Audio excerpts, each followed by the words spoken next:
चला तर मैत्रिणींनो, आज करूयात आपण मस्त अशी पाणीपुरी एकदम घरी.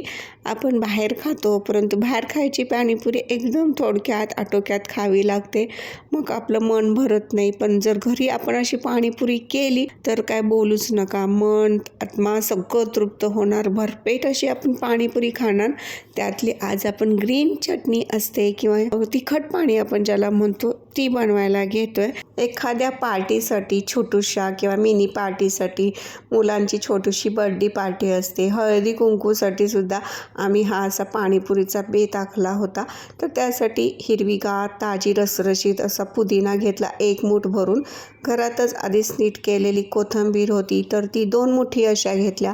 कोथिंबीर पुदिना स्वच्छ पाण्याने 3-4 वेळा छान धुवून घेतला.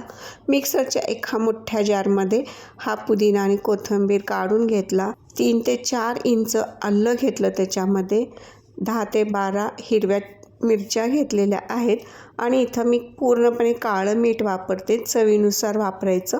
आणि एकदम बर्फाचं गार पाणी घालायचं आणि हे मिक्सरला एकदम बारीक पेस्ट करून घ्यायची. आता ही चटणी आपल्याला खूप होणार आहे, त्यानुसार आपण हे प्रमाण घेतलेलं आहे. मिक्सरला एकदम बारीक वाटून झाली तरी पण ती आपण गाळून घ्यायची एखाद्या स्ट्रेनरमध्ये, किंवा आता माझ्याकडे तर हे अशी पिठाची चाळणी होती त्यामध्येच ही मी गाळून घेते. गाळून जरी घेतली तरी छान असं त्याचा वरती परत चोथा तयार होतो, परंतु आपण कसं काहीही वेस्ट जाऊ देत नाही.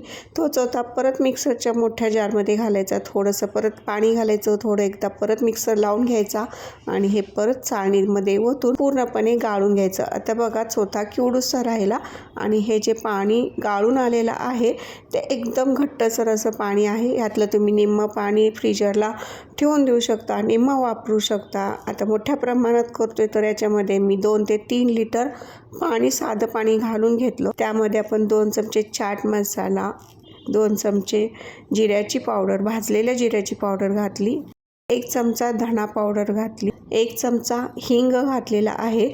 हिंग घातल्याने खूप छान टेस्ट येते या तिखट पाण्याला. आणि आपण अर्ध्या लिंबाचा रस यात घालून घेतोय. हे सर्व व्यवस्थित मिक्स करून घ्यायचं. आपण जे पाणीचं प्रमाण कमी जास्त करतो त्यानुसार हे जे पावडर मसाले घातले त्याचं पण प्रमाण टेस्ट करून कमी जास्त करत राहायचं. वरून 1-2 चमचे परत मी पाणीपुरी मसाला रेडीमेड तो घालून घेतला. आता हे व्यवस्थित एकदा हलवून मिक्स करून घ्यायचं आणि फ्रीजला थंड करायला ठेवायचं. आवडीनुसार बुंदी घालून घ्यायची. आणि आवडली रेसिपी तर वेदिकाज रेसिपी चॅनेलला नक्की सबस्क्राईब करा, लाईक करा, शेअर करा आणि बेल बटन नक्की प्रेस करा.